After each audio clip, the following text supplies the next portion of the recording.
కాశీయాత్ర పూర్తి చేసి మఠానికి తిరిగి వచ్చిన శ్రీవారిని కుప్పు సహాయం కోసం అర్థించాడు. నా వద్ద ఏముంది? ధనము లేదు, మరేమీ లేదు. నేనేమీ చెయ్యగలను? కుప్పు ప్రార్థన ఆపలేదు. శ్రీవారి తప్ప మరే దిక్కు లేదు అన్నాడు. కుప్పు మంచి ప్రతిభాశాలి, చాలా భాషలు నేర్చినవాడు. డిగ్రీ పట్టా ఉంది అతనికి. ఒక్క రాత్రిలో శుద్ధ సంస్కృతంలో మహామాఘం ప్రాధాన్యత గురించి పద్య కావ్యం రాశాడు. తమిళ, ఆంగ్ల భాషలు బాగా వచ్చు. చివరికి శ్రీవారి సిఫారసు మీద ఒక బ్యాంకులో ఉద్యోగం దొరికింది అతనికి. ఒక సంవత్సరం గడిచిందేమో. శ్రీవారు తంజావూరులో విడిది చేస్తూ ఉండగా ఒక సహాయకుని ద్వారా తెలిసిందేమిటంటే కుప్పుకి బ్యాంకులో క్యాషియర్గా పనిచేస్తారని, దొంగతనం చేయటం వల్ల తాత్కాలికంగా ఉద్యోగం నుంచి తొలగించారని. ఆ రోజు పూజ ముగిసిన తర్వాత శ్రీవారు కుప్పు వాళ్ళ గ్రామానికి వెళుతున్నామని ప్రకటించారు.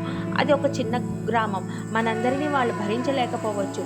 పైగా ఇప్పటికిప్పుడు పీఠాన్ని తరలించలేము అంటూ అసమ్మతి తెలిపారు మఠ కార్యనిర్వహణాధికారి. పూజను తీసుకొని బయలుదేరుతున్నాను అని ఆ గ్రామానికి బయలుదేరారు శ్రీవారు. అవసరానికి అందరూ ఏకమవడం తంజావూరు వాసుల ప్రత్యేకత. రాత్రికి రాత్రే అన్ని ఏర్పాట్లు చేశారు. ఆ కుగ్రామం తిరునాళ్లలా మార్చేశారు. శ్రీవారి సంగతంటారా, వారు తిన్నగా కుప్పు వాళ్ళ ఎదురింటికి వెళ్ళి అక్కడ కూర్చున్నారు.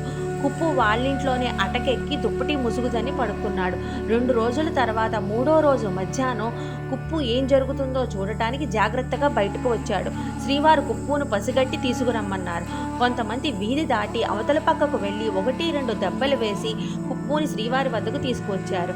వెంటనే కుప్పు సాష్టాంగం చేస్తూ శ్రీవారి పాదాల మీద పడ్డాడు. పాదాలు పట్టేసుకున్నాడు.